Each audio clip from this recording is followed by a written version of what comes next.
కథ ప్రేమే బలం.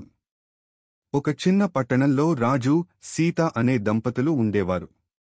రాజు ఒక ప్రైవేట్ కంపెనీలో పనిచేసేవాడు. జీతం ఎక్కువ కాకపోయినా కుటుంబం బాగానే సాగేది. సీత గృహిణి, ఇంటి పనులు చూసుకుంటూ చిన్న చిన్న పొదుపులు చేసేది. ఒకరోజు రాజు ఆఫీసు నుండి చాలా ఆలస్యంగా ఇంటికి వచ్చాడు. సీత కోపంగా, ప్రతిరోజూ ఇలా ఆలస్యం చేస్తావు. నేను ఒక్కటేనా నీకోసం ఎదురుచూడటానికి? అంది. రాజు కూడా అలసటతో, నువ్వు అర్థం చేసుకోవడం లేదు సీత. నేను డబ్బు సంపాదించకపోతే మన కుటుంబం ఎలా నడుస్తుంది? అన్నాడు.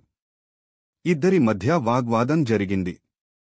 సీత బాధపడుతూ గదిలోకి వెళ్ళిపోయింది.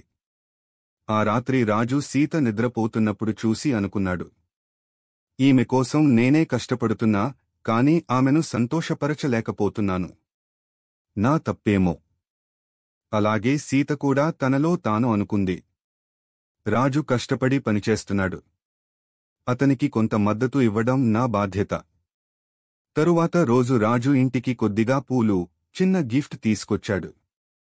సీత ఆశ్చర్యపడి, ఇది ఎందుకు? అని అడిగింది. రాజు నవ్వుతూ, నువ్వు సంతోషంగా ఉంటేనే నా కష్టం విలువైనదని అనిపిస్తుంది అన్నాడు. సీత కన్నీళ్లు పెట్టుకుని, నేను కూడా నీకు తోడుగా ఎప్పుడూ నిలబడతా. మనం ఇద్దరం కలిసే ప్రతి సమస్యను ఎదుర్కొందాం అంది.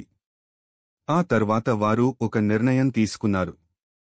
ప్రతిరోజు ఎంత బిజీగా ఉన్నా కనీసం ఒక గంట సమయం ఒకరికి ఒకరు కేటాయించుకోవాలని, మాట్లాడుకోవాలని, ఒకరి భావాలు మరొకరు అర్థం చేసుకోవాలని. క్రమంగా వారి కుటుంబం ప్రేమతో, అర్థంతో నిండిపోయింది. సమస్యలు ఉన్నా అవి పెద్దవిగా అనిపించలేదు. మెసేజ్: భార్య భర్తల మధ్య తగాదాలు సహజం.